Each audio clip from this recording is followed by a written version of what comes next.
Top Gear was one of the jewels in the BBC's crown. It was one of the most downloaded and watched and loved shows in the world. Unfortunately, it could also cause controversy in an empty room, and after a year of just bad publicity after bad publicity, the crew were on their final warning.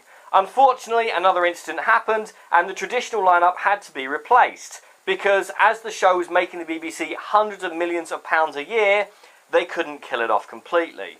So they decided to round up British car enthusiast Chris Evans, Joey from Friends, and these guys.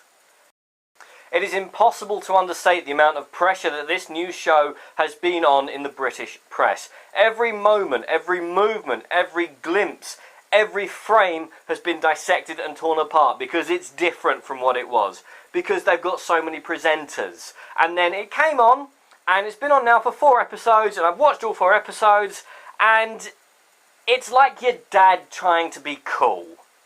The 2002 version of Top Gear worked because of the chemistry of the 3 characters, but it was also the way that they sparked off each other. There was a unique lightning moment there when these 3 people met, and with so many presenters in the new Top Gear, it's just not got time to settle. It's not got time to find its... The viewing figures have dropped through the floor, and I can see why. Yes, it's still got the same budget. Yes, it's still roughly the same TV show with the same segments and challenges.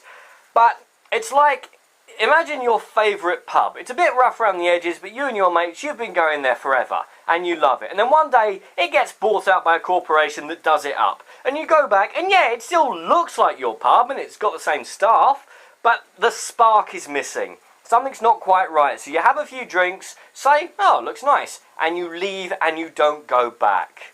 Top Gear is not a bad show. The trouble is, they took an awesome show, one that even I, as a non-car person, absolutely loved, and made it, yeah, it's okay. And that is the worst thing. Now the BBC has come out today and said they're very pleased with it. It's still one of the biggest shows on BBC Two, and they're going to keep supporting it. And the universal reaction online has been, you are having a laugh. Everyone accepts that the 2002 version of Top Gear is dead. The trouble is, this is trying, instead of mutating and further evolving Top Gear, it's trying to be a safer version of what was a diamond in the rough.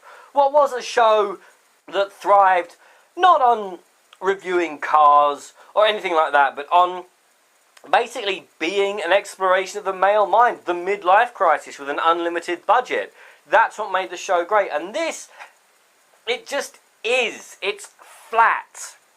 And it's, if nothing else is on, check out the new season of Top Gear. I'll just wait for the grand tour.